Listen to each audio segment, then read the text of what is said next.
autorización o no, yo les pediría por favor que seamos respetuosos, porque tenemos que respetar las leyes y las normas y los aforos que nos han dado. La Iglesia Manuel, que nos la han prestado, en principio nos había dicho que podíamos meter 500 personas. Ahora hemos ampliado el aforo a 700 y ya está todo lleno, ya no puede entrar más gente. Las 2 cenas que tendremos en 2 hoteles diferentes también están llenas. Creo que en cada una hay como 175 personas anotadas. Ya no hay más espacio, lamentablemente tenemos que sujetarnos a las leyes del momento. Así es que si ustedes están llamando o están escribiendo al hermano Emanuel, al hotel y a otros hermanos, como por ejemplo puede ser Armando, y mandándome mensajes constantemente a mí también, decirles que no podemos nosotros hacer nada para cambiar ese aforo, esas leyes, esas normas que nos han pedido que las cumplamos. Entonces no podemos correr el riesgo de que vaya más gente de lo permitido, no sea que después podamos tener incluso problemas para celebrar las reuniones. Yo sé que hay gente incluso que me ha dicho, bueno, aunque yo no tenga permiso para ir, yo voy a ir y esperamos fuera. Hermanos, seamos respetuosos y seamos conscientes de que en este momento no se puede meter más gente de la que ya estamos metiendo. Quiero decir esto sobre todo a los hermanos de México y de otros países como Estados Unidos y otros países cercanos que me dicen que quieren ir familias enteras a los cultos, a las reuniones. Bueno, hermanos, esto es lo que hay y a mí no me queda más remedio que sujetarme a las normas y a las leyes de cada país, y por eso no hay más capacidad, sino no hay otra explicación. No podemos hacer más de lo que ya estamos haciendo. Pensábamos que íbamos a tardar muchísimo tiempo en poder cubrir todas esas plazas, pero para sorpresa nuestra, todas se han cubierto, todas se han cubierto. Yo no sé si mañana el pastor de la Iglesia Manuel o las autoridades de México, de aquí a unos días, abren más la mano para que vaya más gente, pero de momento esto es lo que hay. De momento no puede asistir más gente a los cultos. ¿Sí? Es increíble, ¿no? Tener que decir a la gente que no pueden venir a los cultos, ¿no? Pero es lo que toca y confiamos de que el Señor nos ayude a todos a entender que esta es la realidad en la que estamos viviendo actualmente y que no podemos hacer otra cosa. Amén, hermanos. Pido por favor a los hermanos desde ya, a los que están aquí, a los que nos están viendo también, que estén orando para que el Señor nos ayude y nos dé mucha sabiduría y sobre todo mucha fuerza para poder cumplir con todos los compromisos. El cambio horario va a ser brutal. El vuelo ya solamente dura 12 horas y solamente tenemos un día para adaptarnos al nuevo horario y a partir del siguiente día prácticamente ya estamos atendiendo a gente y pastores y muchísima gente que va a venir de todas partes. Así es que pedimos oración para que el Señor nos ayude y todo salga bien y dirigido por Él y podamos pues cumplir con los compromisos que tenemos en ese país.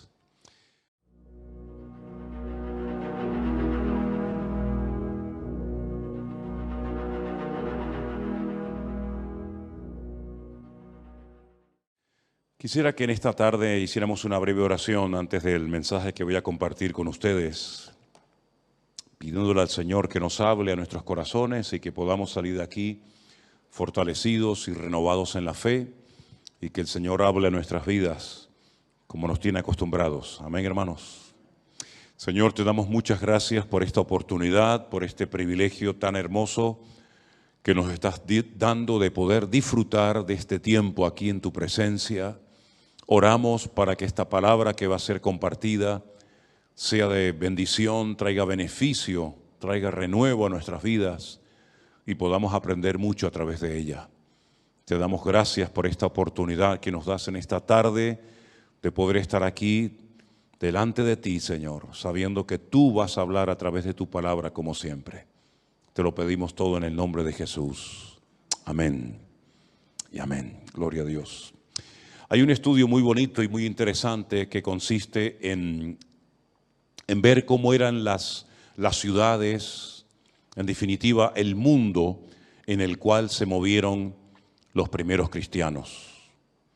cómo eran los cultos, completamente diferentes a como los hacemos nosotros hoy en día. Hoy en día todo está centrado generalmente en un pastor o en una persona que es más o menos el que administra la iglesia junto con los ancianos, los diáconos, los obreros, ¿verdad? Pero en aquellos tiempos las iglesias no eran como nosotros las vemos, estamos acostumbrados hoy en día.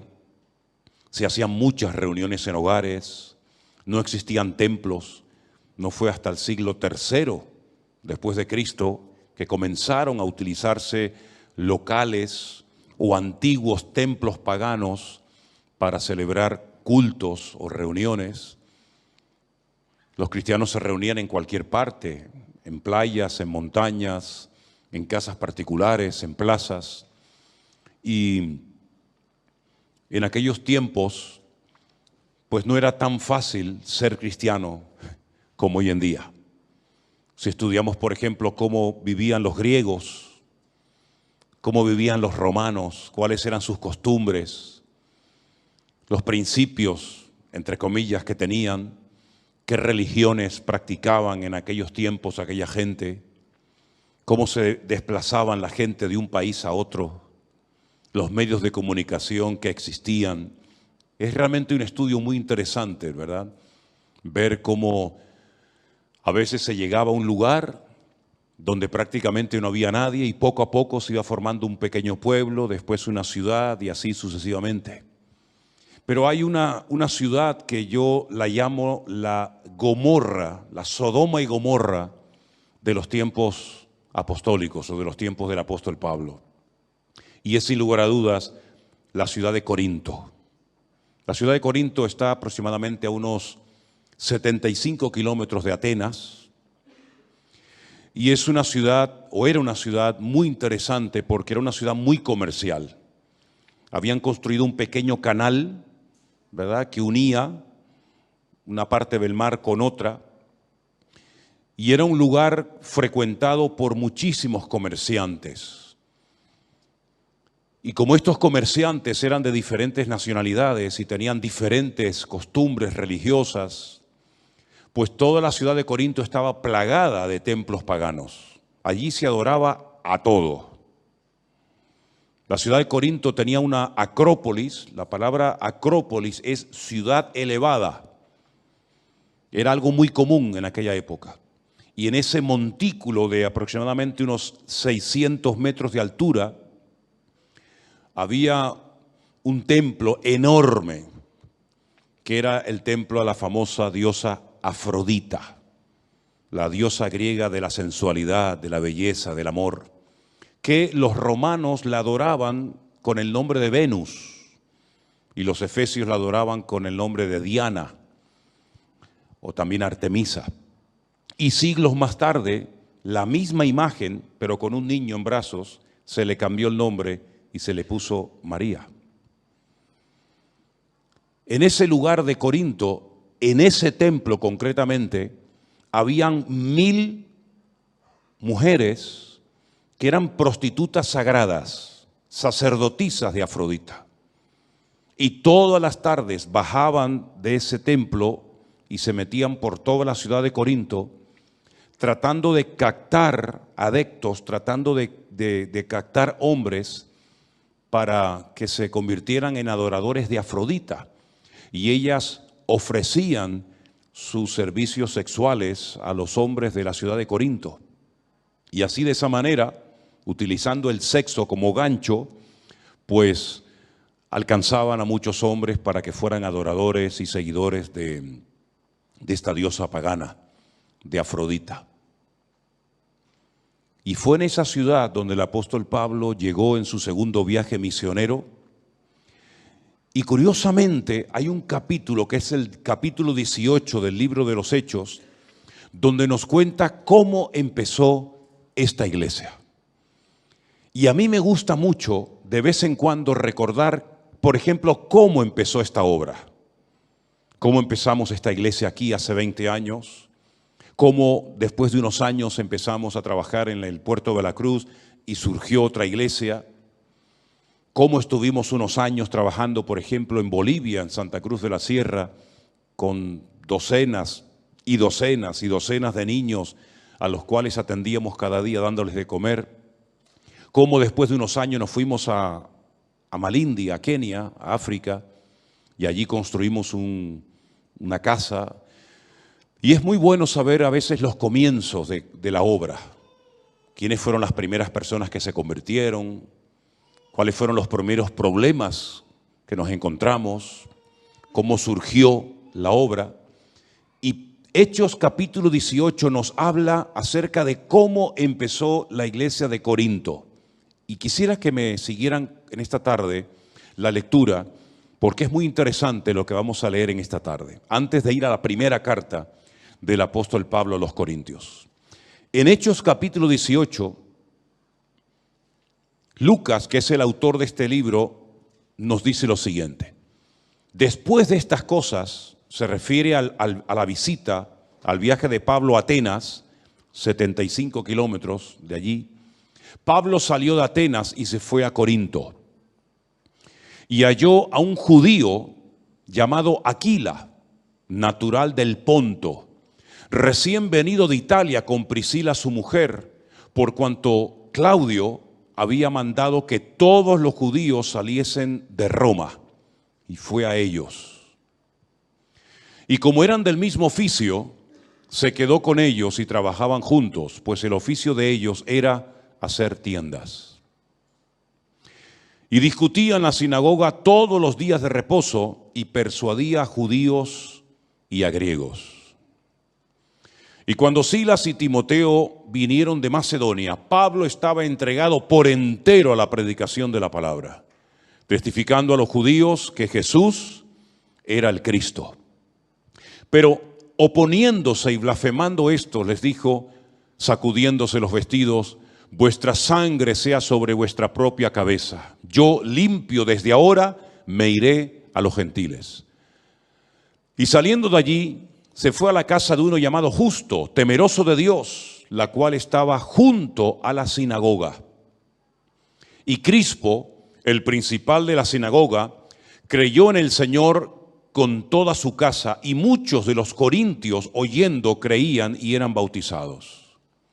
Entonces el Señor dijo a Pablo en visión de noche, no temas, sino habla y no calles, porque yo estoy contigo. Y ninguno pondrá sobre ti la mano para hacerte mal, porque yo tengo mucho pueblo en esta ciudad. Se detuvo allí 1 año y 6 meses, enseñándoles la palabra de Dios. Pero siendo Galión procónsul de Acaya, los judíos se levantaron de común acuerdo contra Pablo y le llevaron al tribunal, diciendo, este persuade a hombres a honrar a Dios contra la ley. Y al comenzar Pablo a hablar, Galión le dijo a los judíos, si fuera algún agravio o algún crimen enorme, oh judíos, conforme a derecho, yo os toleraría. Pero si son cuestiones de palabras y de nombres y de vuestra ley, vedlo vosotros, porque yo no quiero ser juez de estas cosas. Y los echó del tribunal. Entonces los griegos, apoderándose de Sóstenes, principal de la sinagoga, le golpeaban delante del tribunal, pero a Galión nada le daba de ello. Entonces los griegos, apoderándose de Sóstenes, principal de los hermanos, apoderándose de principal de la sinagoga, le golpeaban delante del tribunal, pero a Galión nada le daba de ello. Versículo 18 dice así. Mas Pablo, habiéndose detenido aún muchos días allí, después de despedir a los hermanos, navegó a Siria y con él Priscila y Aquila, habiéndose rapado la cabeza en Cencrea porque tenía hecho un voto. Llegó a Éfeso y los dejó allí, y entrando en la sinagoga discutía con los judíos, los cuales le rogaban que se quedase con ellos por más tiempo, mas no accedió, sino que se despidió de ellos diciendo, es necesario que en todo caso yo guarde en Jerusalén la fiesta que viene, pero otra vez volveré a vosotros si Dios quiere, y zarpó de Éfeso. 18 meses ininterrumpidos estuvo el apóstol Pablo en esta ciudad de Corinto. Allí conoció a Priscila, Aquila, un matrimonio que le apoyó muchísimo durante su ministerio, y después, como hemos leído, vino Timoteo y también Silas, y estas personas junto con él, y probablemente otros más, le ayudaron a fundar la iglesia de Corinto. La iglesia de Corinto tenía muchas particularidades. No fue una iglesia fácil. Como 3 o 4 años después de haber estado trabajando allí, le llega un informe al apóstol Pablo diciéndole que la iglesia está llena de problemas. Muchos hermanos se habían peleado los unos con los otros, se habían formado distintos grupos y la iglesia estaba realmente siendo afectada por el mundo. En vez de ellos afectar al mundo y a la sociedad corrompida de Corinto, estaba ocurriendo más bien todo lo contrario. La atmósfera espiritual, el ambiente de la ciudad de Corinto, una ciudad de una promiscuidad sexual brutal, una ciudad de carnalidad. Fíjense hasta qué punto que en las obras de teatro de la comedia griega, cuando se quería utilizar la palabra borracho, no se utilizaba directamente la palabra borracho, sino que se decía, este es un corintio, porque era sinónimo de una persona atrapada y dominada por el alcohol. Era una ciudad pervertida, ya digo, era la Sodoma y Gomorra del Nuevo Testamento. Y allí el apóstol Pablo se afincó durante 18 largos meses para predicar la palabra de Dios y nació esta iglesia.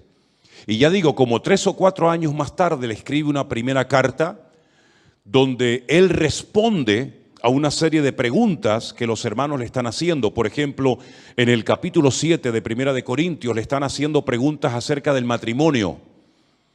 Le dicen a Pablo, bueno, y si mi marido no es convertido y yo sí lo soy, ¿qué hago? ¿Me separo? ¿Me divorcio? ¿Sigo con él? Entonces Pablo en el capítulo 7 de Primera de Corintios le da instrucciones concretas y específicas a las mujeres que tienen maridos inconversos o a los maridos que tienen esposas inconversas y que además tenían hijos. Y él les responde en todo un capítulo a esas preguntas. Le preguntan también acerca del tema de la comida, porque como les acabo de decir, en la ciudad de Corinto había muchos templos, a Apolos, a Afrodita, a todas las divinidades habidas y por haber, y lo que hacían es que llevaban las vacas, llevaban los animales, los sacrificaban, los mataban delante de esos ídolos, en esos templos, y luego vendían esa carne en las carnicerías para que la gente comiera de ellos. Entonces los cristianos decían, está bien que nosotros comamos carne que ha sido por la mañana sacrificada, por ejemplo, a uno de los tantos ídolos de la ciudad. ¿Podemos comprar esas carnes a esa gente y comer de ella? Entonces Pablo, por ejemplo, en el capítulo 8 de Primera de Corintios les dice lo que tienen que hacer acerca de la carne que previamente había sido sacrificada a los ídolos.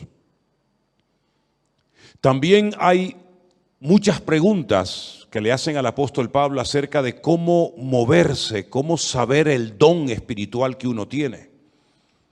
El apóstol Pablo dedica 2 capítulos muy interesantes, por cierto, el 12 y el 14 de Primera de Corintios para traer luz y para aclarar cuáles son los dones del Espíritu Santo y cómo se tienen que ejercer ordenadamente en la iglesia. Les dije en una ocasión, ¿se acuerdan?, que hay 2 listas en la Biblia acerca de los dones del Espíritu Santo. Romanos capítulo 12 y en Primera de Corintios capítulo 12. Él menciona 9. Y él dice que los dones del Espíritu Santo tienen que ser administrados con orden. Las personas que se levantaban para traer una palabra a la iglesia, tenía que haber un orden. No podían hablar todos al mismo tiempo. Por ejemplo, en el capítulo 14 él habla acerca de cómo ejercer correctamente el don de hablar en otras lenguas con la correspondiente interpretación, porque había un desorden, un caos dentro de la iglesia. Hasta el punto que Pablo dice, cualquier inconverso que entre a vuestras congregaciones, van a pensar que estáis locos. Van a pensar que estáis locos. Porque nosotros no nos reunimos para hablar en lenguas, pero si se hablan lenguas en la iglesia, tiene que ser con este orden que él establece en la iglesia de Corinto, ¿verdad? Y si alguien dice, no, es que no puedo evitar hablar en lengua, no puedo evitar hacer esto o aquello, Pablo dice, no. En nuestras iglesias esa no es nuestra costumbre.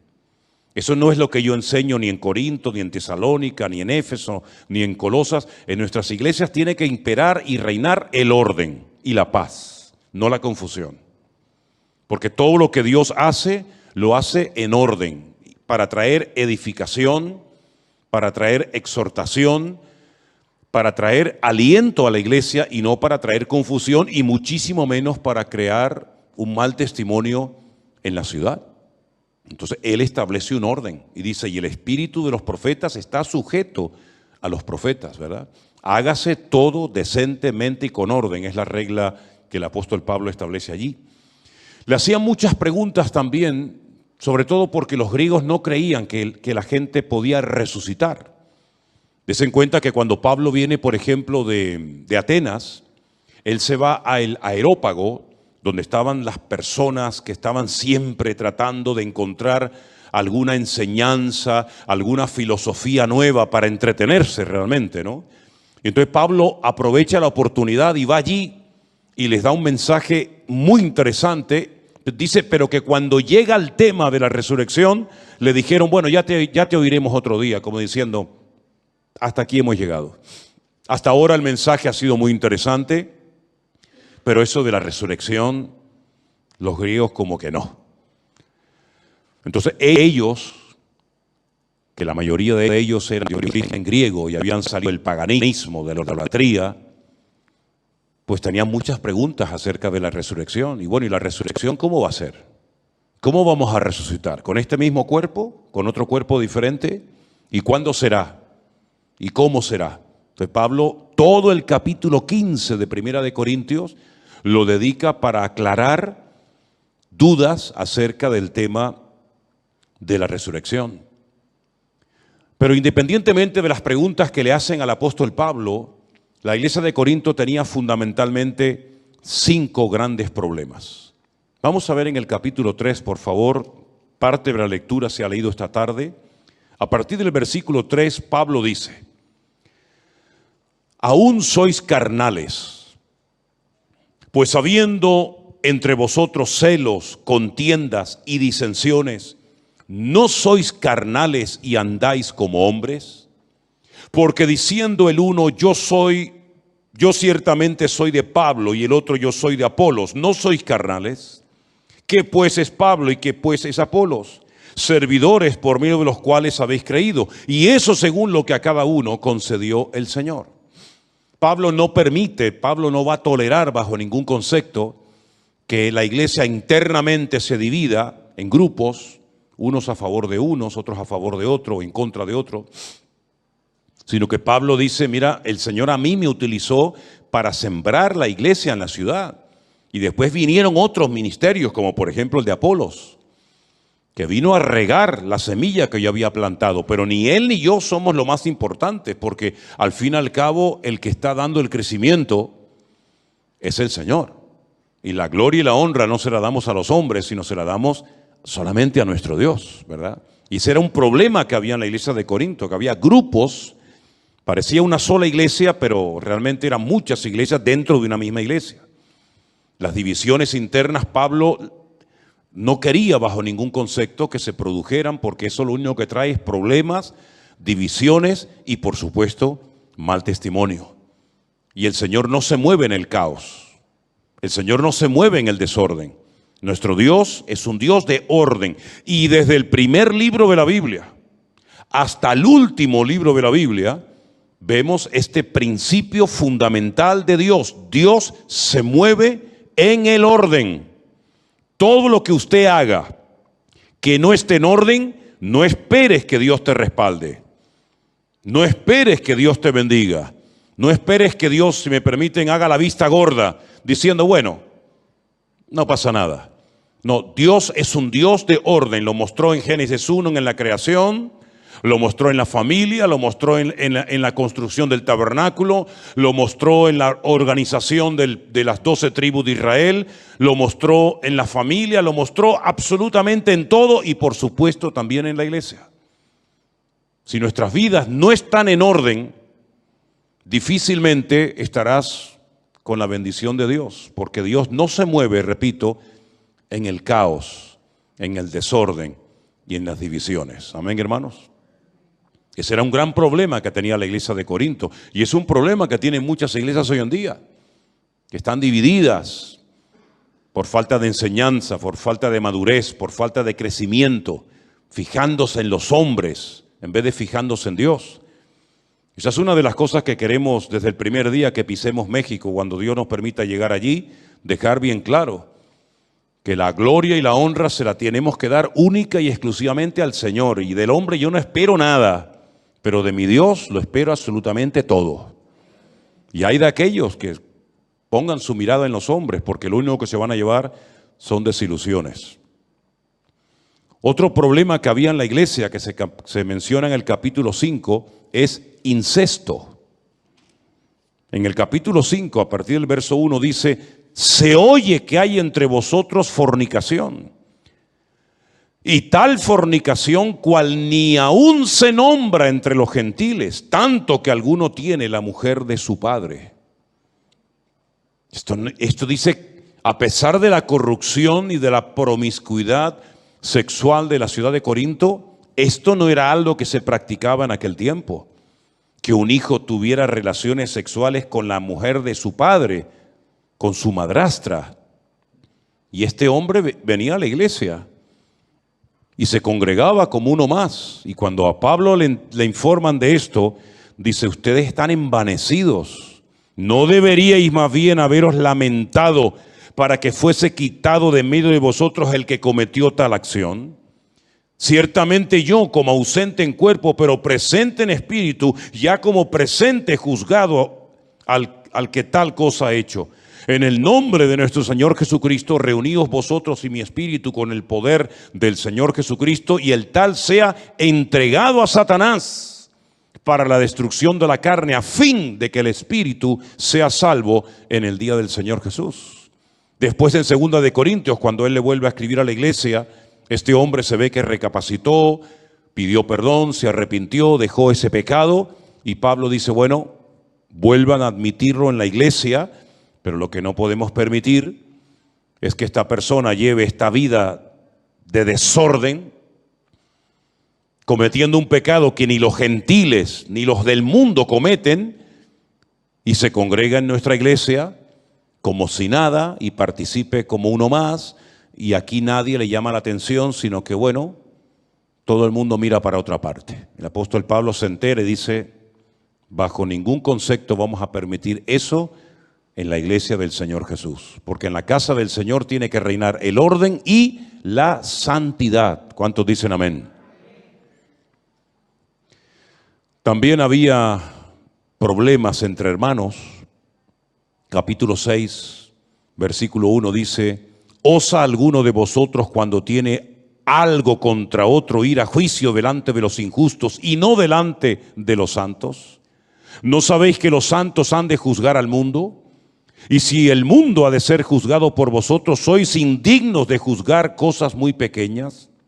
¿O no sabéis que hemos de juzgar a los ángeles? ¿Cuánto más las cosas de esta vida? Si pues tenéis juicios sobre cosas de esta vida, ¿ponéis para juzgar a los que son de menor estima en la iglesia? Hermanos que se denunciaban, iban a los tribunales, iban a los jueces, a las autoridades del mundo para arreglar sus problemas, que tenían que haberlo arreglado con la bendición y con la paz del Señor, en oración, con un buen espíritu, con una buena actitud. Se denunciaban los hermanos, y claro, imagínate los del mundo, los de afuera, cuando se enteraban que había problemas entre los hermanos y se denunciaban los unos a los otros. Y Pablo utiliza el argumento de decir: sí, nosotros los hijos de Dios, que vamos a juzgar a los ángeles, que vamos a juzgar al mundo juntamente con el Señor, resulta que tienen que recurrir a los inconversos para que los inconversos les solucionen los problemas a ustedes como cristianos. ¿Pero qué están haciendo?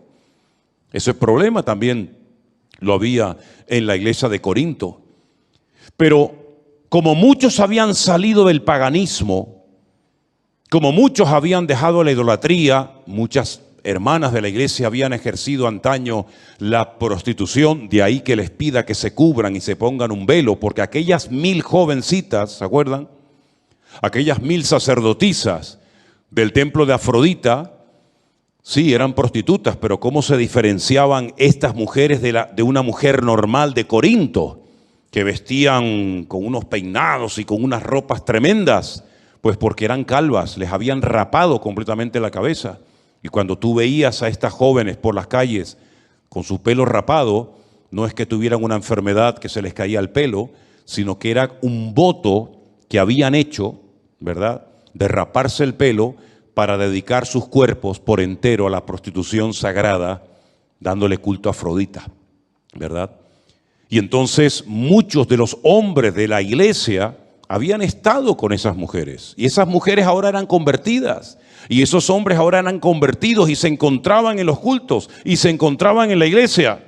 Imagínense ustedes. Porque en Corinto no había 50 iglesias, como puede haber a lo mejor en cualquier ciudad, que hay una iglesia aquí, una iglesia más allá, una bautista, una pentecostal, una anglicana, una, ¿verdad? Sino que había una sola iglesia. Y el que se convertía a Cristo tenía que ir a un solo lugar. No había un montón de iglesias, había una sola iglesia en toda la ciudad. Y ahí se encontraban, pues, prostitutas o ex prostitutas con los antiguos clientes que habían tenido. Y entonces había que poner orden dentro de la iglesia y enseñarles a los miembros a vivir esa vida nueva que ahora tenían en Cristo. Y verse los unos a los otros, no como un cliente ni como un objeto, sino como hermanos en Cristo. Y en el capítulo 5 Pablo dice: os he escrito por carta, verso 9, que no juntéis con los fornicarios. No absolutamente con los fornicarios de este mundo, con los avaros o con los ladrones o con los idólatras, pues en tal caso os sería necesario salir del mundo. Más bien os escribí que no os juntéis con ninguno que llamándose hermano, escuche esto, llamándose hermano, fuera un fornicario, un avaro, un idólatra, un maldiciente, un borracho, un ladrón, con esa persona ni coman. Una persona que va a la iglesia, que dice que es cristiano, y es un borracho, es un ladrón, es un avaro, es un fornicario, con ese ni coman. Porque, ¿qué razón tendría yo para juzgar a los que están fuera? ¿No juzgáis vosotros a los que están dentro? Es decir, el apóstol Pablo lo que está diciendo es: miren, yo no les he dicho que ustedes no pueden hablar con gente del mundo que practican todo tipo de pecados. Yo no les he dicho eso. Si yo les hubiera dicho que no hablaran con borrachos, con prostitutas, con ladrones, con avaros, con idólatras, pues se tendrían que ir a vivir a otro planeta. Porque en la calle, en el mundo, los inconversos, los que no tienen a Cristo en su corazón, los que no han puesto su vida en orden y los que no viven en santidad, pues lógicamente están atrapados, son esclavos de uno o varios pecados de los que acabo de mencionar. El apóstol Pablo dice: no, ustedes me han interpretado mal mis palabras. Yo no les dije que no se juntaran con esas personas, porque si no se juntan, si no le hablan a esas personas, ¿cómo lo van a ganar para Cristo? Yo lo que les he dicho y la enseñanza que les he dado es esta: si hay gente en la iglesia que son idólatras, avaros, ladrones, fornicarios, etcétera, etcétera, no os juntéis con esa persona. Para que no piense el mundo que se puede venir a la iglesia y seguir practicando el pecado y seguir viviendo igual que como vivíamos antes y no pasa nada. Para que se avergüencen y para que recapaciten de que la vida cristiana no es un relajo, sino la vida cristiana es algo serio en el que tenemos que dar un fiel testimonio de lo que Cristo ha hecho en nuestras vidas. Amén, hermanos. Tiene que haber un cambio en nosotros. Las mujeres no pueden comportarse como se comportaban antes de conocer al Señor, ¿verdad? Imagínense estas, no digo las 1000, pero imagínense que 200 de estas prostitutas se convirtieran al evangelio y ahora vinieran a la iglesia. Pues habría que enseñarles mire hermana, si no se puede vestir usted a partir de ahora, porque usted se vestía de esa manera para atraer y seducir a los hombres. Pero ahora el objetivo no es atraer y seducir a los hombres a través de su cuerpo, sino glorificar a Dios. Por eso Él dice, presentad vuestros cuerpos en sacrificio vivo, santo, agradable a Dios, ¿verdad? Y así como antes presentabais vuestros miembros, los miembros de vuestro cuerpo para el pecado, presenten ahora esos miembros para honrar, para servir y para glorificar a Dios. Y tenían que enseñarle a vestir, a hablar, a caminar, a comportarse a esas mujeres que habían vivido pues en ese mundo. Y a los hombres que habían sido toda la vida unos mujeriegos, o unos borrachos, o unos idólatras, había que decirles, no, a partir de ahora ya no se puede vivir así. Nuestra forma de hablar, nuestra forma de comportarnos, nuestra forma de actuar tiene que ser completamente diferente, porque ahora no somos como los del mundo que no conocen a Cristo. Ahora somos cristianos, embajadores de Cristo. Y nuestra imagen, la imagen que tenemos que proyectar, no es la de una mujer sensual o un hombre sensual, una persona que utiliza, digamos, los atributos de su cuerpo para seducir a nadie. No, nada más lejos de la realidad. Ahora la gente tiene que mirar en nosotros un cambio, tienen que ver que ahora somos gente que ha nacido de nuevo y que nuestros apetitos, nuestros deseos, nuestros hábitos, nuestras costumbres son completamente diferentes a como éramos antes de conocer al Señor. Amén, hermanos. Por eso hay que pedirle al Señor, Señor, quítame cualquier vestigio de carne que pueda haber en mi vida. Quita de mi vida la mala mirada, la mala conversación, malos deseos, malas inclinaciones. Que el Señor limpie nuestros ojos, que el Señor limpie nuestros oídos, nuestra boca, nuestros labios, que el Señor nos cambie y nos transforme completamente de arriba abajo, para que el mundo vea que ya no somos ni la sombra de lo que éramos antes de conocer a Cristo como nuestro Señor y Salvador personal. Pablo escribe varias cartas y se pegó 18 meses de su vida en Corinto para enseñarles cómo se vive ahora nuestra nueva vida en Cristo. Porque nosotros no solamente tenemos que ser cristianos dentro de la iglesia, sino sobre todo cuando salimos de nuestros templos, cuando salimos de nuestros lugares de culto, tenemos que seguir comportándonos y hablando y viviendo y pensando y reaccionando como cristianos. Amén, hermanos. No es un disfraz, no es una chaqueta que me pongo. Me visto de cristiano, vengo el domingo a la iglesia con carita de niño bueno, con carita de niña buena, y luego salgo y soy un mujeriego, un borrachuzo, atrapado a los vicios de este mundo, enganchado a las loterías, enganchado a la pornografía, una promiscuidad sexual brutal. No, usted no ha entendido nada, amigo. Usted no ha entendido nada, hermana. En Cristo tenemos que cambiar en todo, pero no solamente por dentro, sino en algunos casos también por fuera, ¿sí o no? Y eso es lo que al mundo le va a sorprender si, oye, este hombre, esta mujer habla, se comporta de una forma diferente cuando esta persona yo lo conozco de toda la vida y fue así, pero ahora es otra persona y gloria a Dios si comienzan a decir las personas que te conocían, oye, no te conozco, no eres ni la sombra de lo que eras. Y entonces le vas a decir, el motivo por el que soy otra persona es porque Cristo vive en mí, porque Él ha cambiado mi vida y ahora mi vida está para darle honra y gloria al Señor y no para atraer la atención hacia mi persona. Esto no se aprende en 2 días.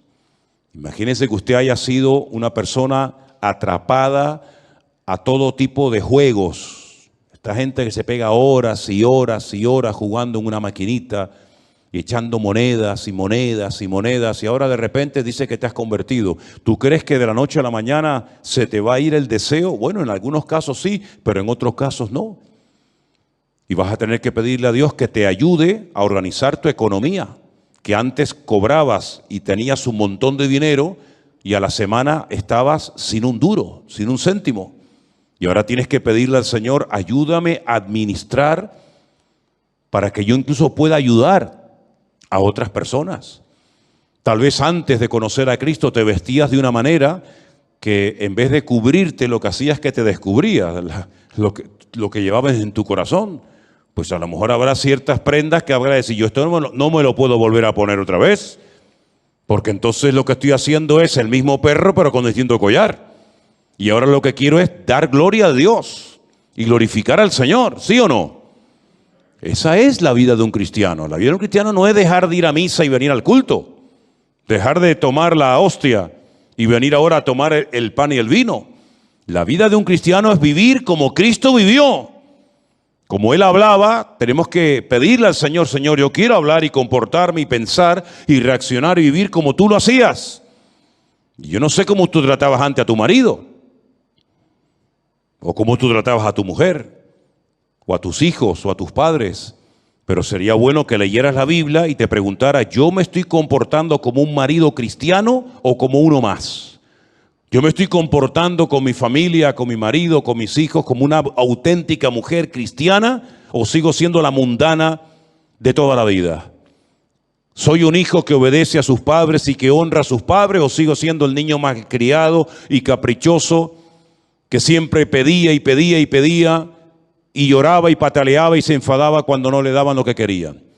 Si todas las áreas de nuestra vida, todo, absolutamente todo, tiene que ser cambiado por el Señor.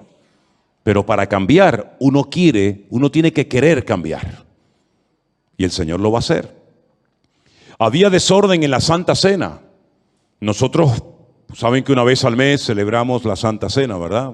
Le damos el pan y el vino a cada persona que va a participar. Pero miren lo que dice 1 Corintios capítulo 11.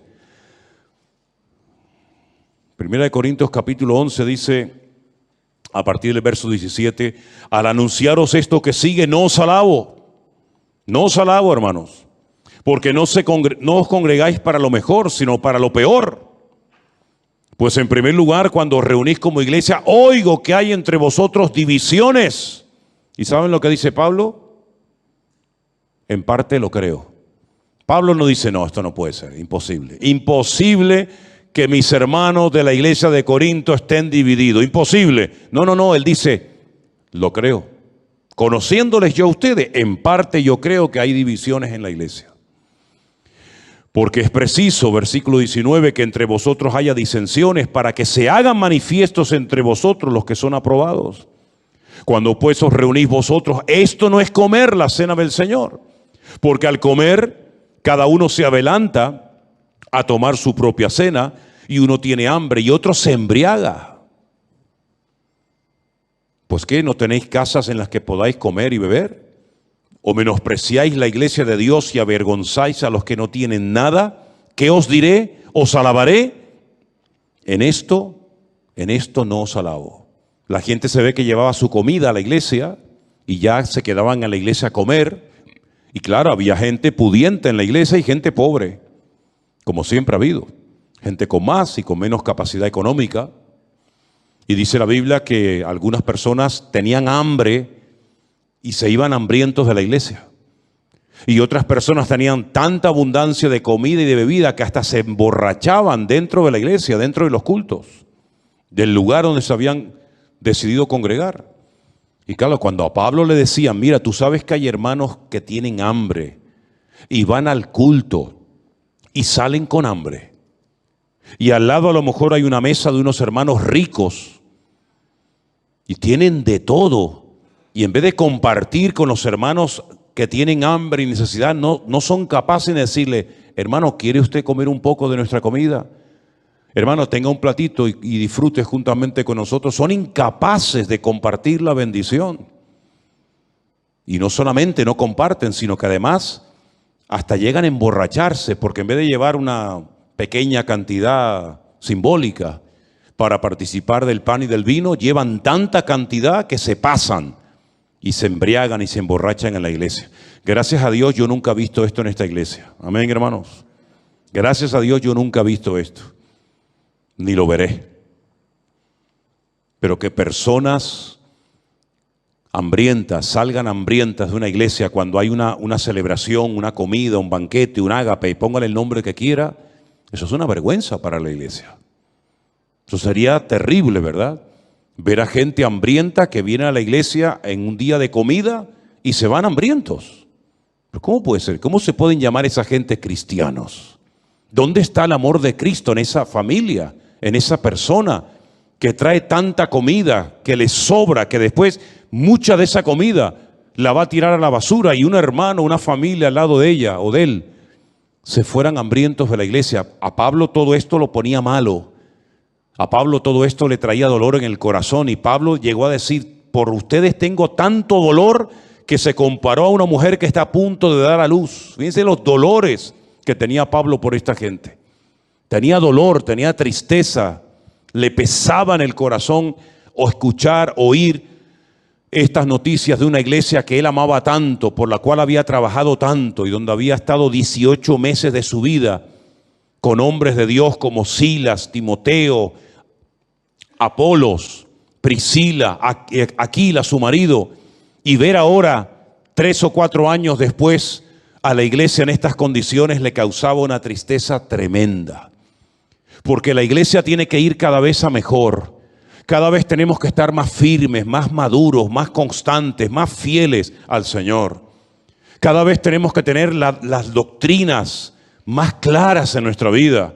No ser niños fluctuantes que ahora sí, ahora no, ahora creo, ahora no creo. El apóstol Pablo luchó y derramó lágrimas para que en esta iglesia se estableciera una congregación de sana doctrina, una iglesia unida, una iglesia que pudiera contrarrestar toda la basura espiritual y el ambiente y la atmósfera terrible que había en Corinto. Y lamentablemente vemos que el ambiente de la ciudad se metió dentro de la iglesia hasta el punto que dentro de la iglesia se cometían casi los mismos pecados que se cometían en los templos paganos de la ciudad de Corinto. ¿Y cómo no le iba a doler a Pablo eso? Imagínense ustedes si el Señor Jesucristo hubiera entrado un día en un culto normal de la iglesia de Corinto. Imagínense cómo hubiera reaccionado el Señor si entra a una iglesia donde supuestamente se le está dando honra, gloria y culto a Él y se encuentra uno borracho, al otro acostándose con su madre, al otro criticando a este hermano, al otro insultando a la otra hermana, al otro yendo al juez para presentar una denuncia contra este hermano. ¿Cómo hubiera reaccionado el Señor si hubiera entrado un día físicamente a esa congregación? Pues yo creo que hubiera actuado exactamente igual que cuando entró al templo de Jerusalén en su época, cuando dice la Biblia que entró y comenzó a volcar las mesas de los cambistas y comenzó a echar a patadas a toda la gente que estaba allí comerciando en el templo y dijo aquello de: habéis convertido mi casa de oración en una cueva de ladrones. Amén, hermanos. No me extraña que la gente fuera al estanque de Betesda, que está muy cerca, ¿saben? Los que han estado allí conmigo saben que el templo y el estanque de Betesda está muy cerquita, muy cerquita. No me extraña que con este ambiente espiritual, no me extraña a mí que con este mal testimonio, con este mal ejemplo del templo, de los sacerdotes, de Anás, de Caifás, etcétera, la gente prefiriera irse a una piscina de agua putrefacta, esperando a un supuesto ángel que decían que venía, que nunca vino ningún ángel. Preferían estar allí esperando que un ángel descendiera del cielo para recibir su milagro, que estar en el templo, sabiendo que allí lo que le iban a quitar es lo poco que a lo mejor podían llevar. Y que a lo mejor ni siquiera lo iban a dejar entrar por la condición en la que se encontraba. Y a mí me gustaría que en esta tarde todos y cada uno de nosotros tomáramos conciencia de que yo no estoy hablando de un templo pagano, yo no estoy describiendo cómo era un culto de Afrodita, de Apolos, de Venus, de estas divinidades, sino estamos hablando de una iglesia local, una iglesia que podría ser nuestra congregación. ¿Y por qué el Señor permitió que nosotros, los cristianos de 2000 años después de esto, nos enteráramos de este relajo y de este desorden en la iglesia? ¿Por qué no pasó la página y dice: bueno, eso no lo cuentes? Cuenta las cosas bonitas. Por ejemplo, mira, habla de la iglesia de los filipenses, que es una buena iglesia. Al fin y al cabo solamente hay 2 hermanitas ahí que están peleadas una con otra, Evodia y Síntique, pero bueno, son 2 nada más dentro de mucho. Habla de los filipenses o habla de otra iglesia. ¿Por qué el Señor permitió Porque el Señor inspiró con su Espíritu Santo al apóstol Pablo para que escribiera esta carta y nos contara todos los desórdenes, el pecado, la basura, las divisiones, el incesto que había en esa congregación, para que nosotros tengamos ejemplos a no imitar y para que sepamos que si bajamos la guardia podemos llegar a vivir un cristianismo tan carnal como el que ellos vivieron. Porque esta iglesia empezó muy bien, esta iglesia no empezó mal. Esta iglesia empezó muy bien, y cuando el apóstol Pablo, si quieren venir conmigo al capítulo 1, les dirige la primera carta, miren lo que les dice. Pablo, llamado a ser apóstol de Jesucristo por la voluntad de Dios, y el hermano Sóstenes. Es interesante notar que Sóstenes y un hermano llamado Crispo eran los líderes de la sinagoga de Corinto, que se convirtieron juntamente con el Señor y se hicieron miembros de la iglesia de Corinto. Y ahora le escriben una carta a la iglesia y le dice: a la iglesia de Dios que está en Corinto. Y ahora mira lo que dice Pablo: a los santificados en Cristo Jesús, es decir, a los que han sido llamados, a los que han sido llamados aparte. Eso es lo que significa ser santos o santificados, ser llamados aparte, sacarlos en este caso, de la idolatría, del paganismo, de toda esa basura. Ustedes han sido llamados para ser santos en Cristo Jesús, llamados para ser santos junto con todos los que en cualquier lugar invocan el nombre de nuestro Señor Jesucristo, Señor de ellos y nuestro. Nosotros también, hoy en día, hemos sido llamados a ser santos, a marcar una diferencia, a ser gente que marca una diferencia aquí en la isla donde vivimos o en el país donde usted me está viendo y escuchando en esta noche. No puede pasar nuestra vida desapercibida, ni decir, bueno, ¿este cristiano de qué? ¿De qué es cristiano este hombre? Esta señora dice que es cristiana, pero ¿cristiana de qué? Nosotros hemos sido llamados a marcar una diferencia como los de Corinto. Fueron llamados, fueron sacados de la idolatría, de los templos del paganismo, para que fueran santos y sirvieran al Señor. Ese es el llamado de ellos y el nuestro también, hermanos. Gracias doy a mi Dios siempre por vosotros, por la gracia de Dios que fue dada en Cristo Jesús. Porque en todas las cosas fuisteis enriquecidos en Él, en toda palabra y en toda ciencia o conocimiento. Es decir, Pablo no dice, bueno, es que yo no le puedo dar gracias al Señor por esta iglesia porque empezaron mal, sin conocimiento, sin la gracia de Dios, sin el favor de Dios. No, no, no. Al contrario, dice, yo le doy gracias a mi Señor de que la gracia, el favor de Dios, el respaldo de Dios, el conocimiento del Señor, ustedes lo experimentaron de tal manera. Fíjate lo que dice Pablo aquí, esto es tremendo. Verso 7, de tal manera que nada os falta en ningún don.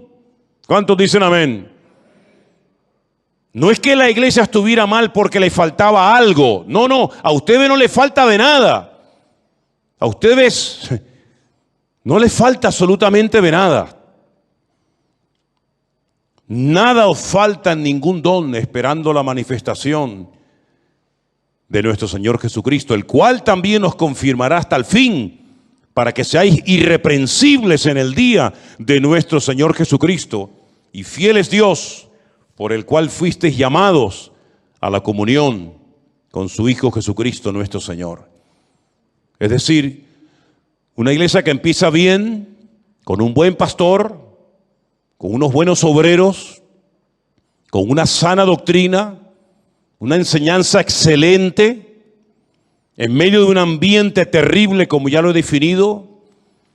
Empezó bien la iglesia de Corinto. Yo estoy seguro que durante esos 18 primeros meses de vida de la iglesia de Corinto, la iglesia funcionó perfectamente. Estoy plenamente convencido, porque de hecho les recuerdo que esta carta se escribió 3 o tal vez 4 años después de su fundación.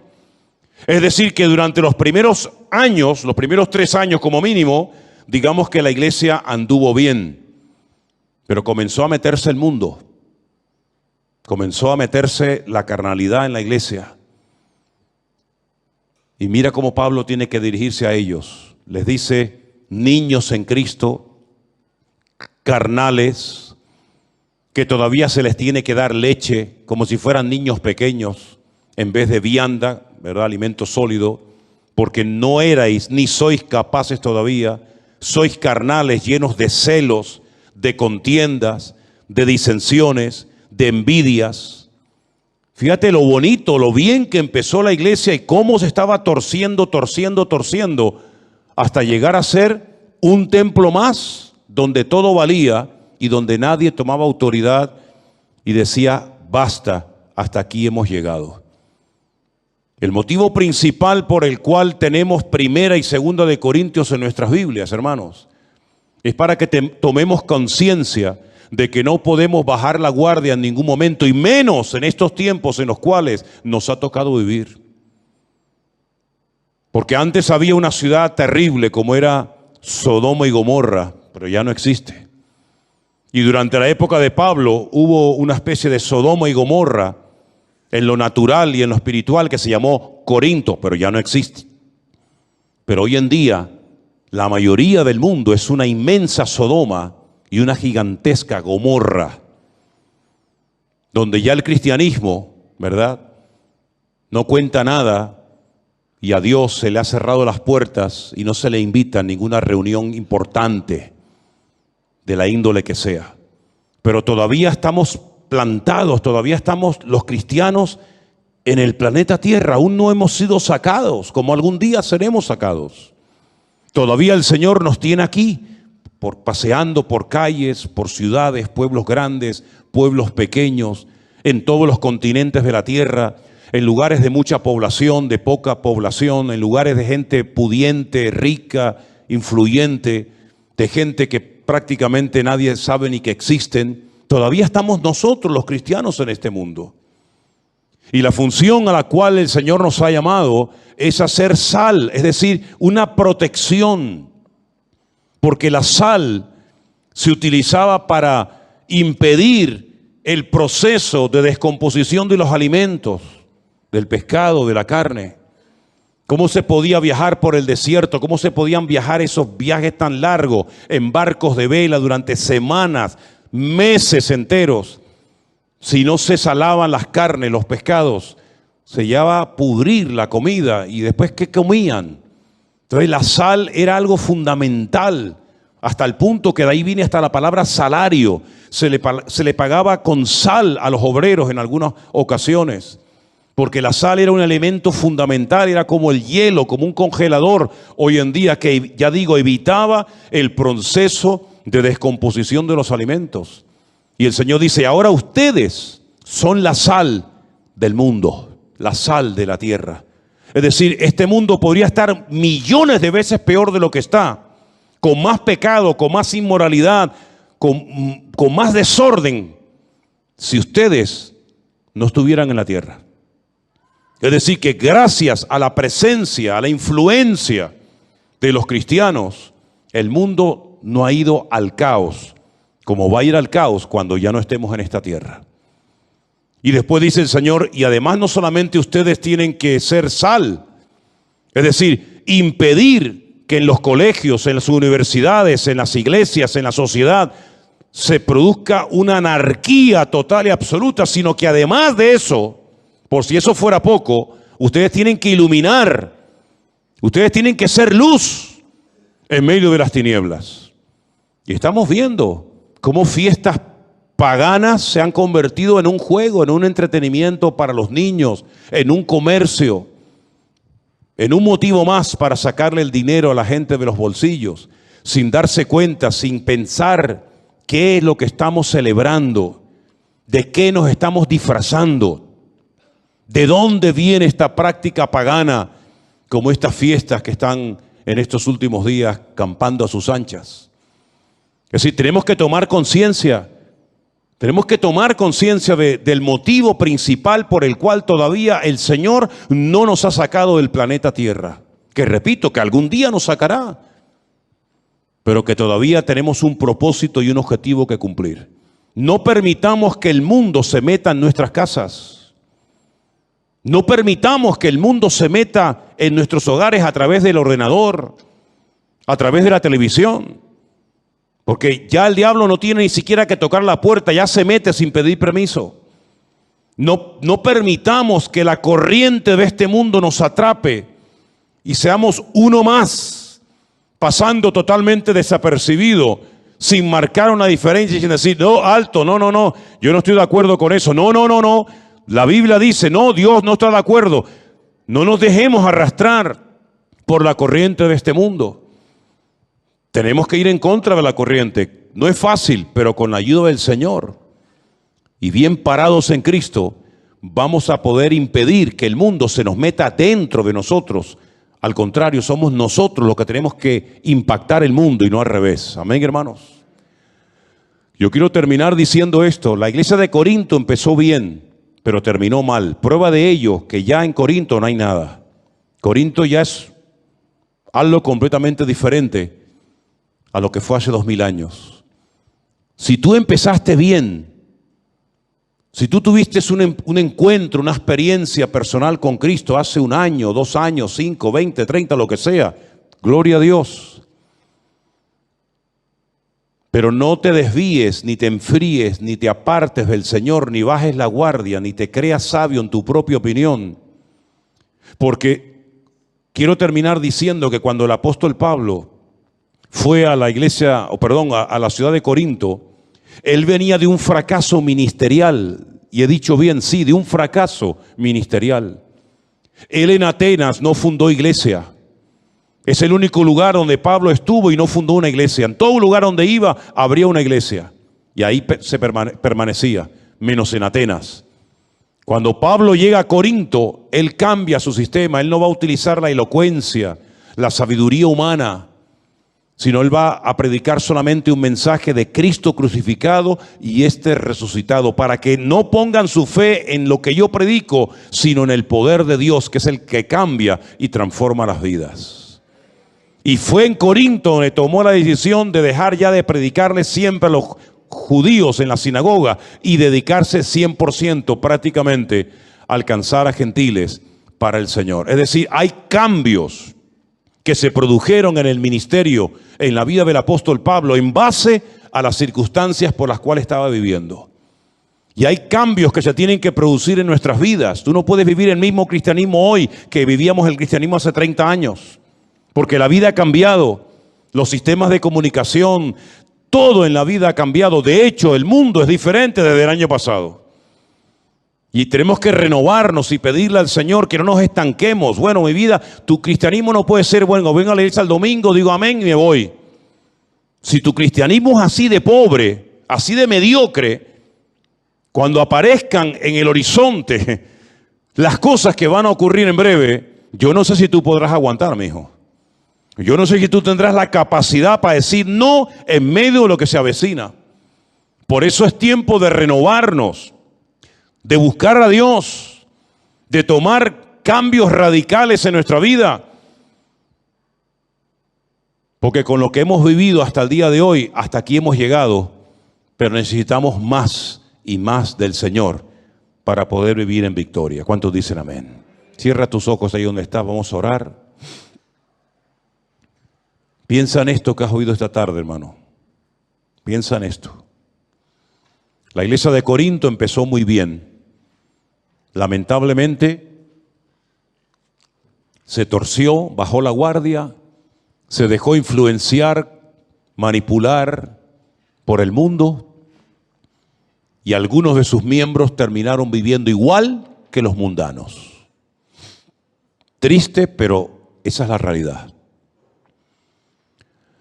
Incluso llegaron a hacer cosas que ni los mundanos hacían, porque se confiaron demasiado en sí mismos. Y nuestra confianza no está en nuestra experiencia, ni en nuestra edad.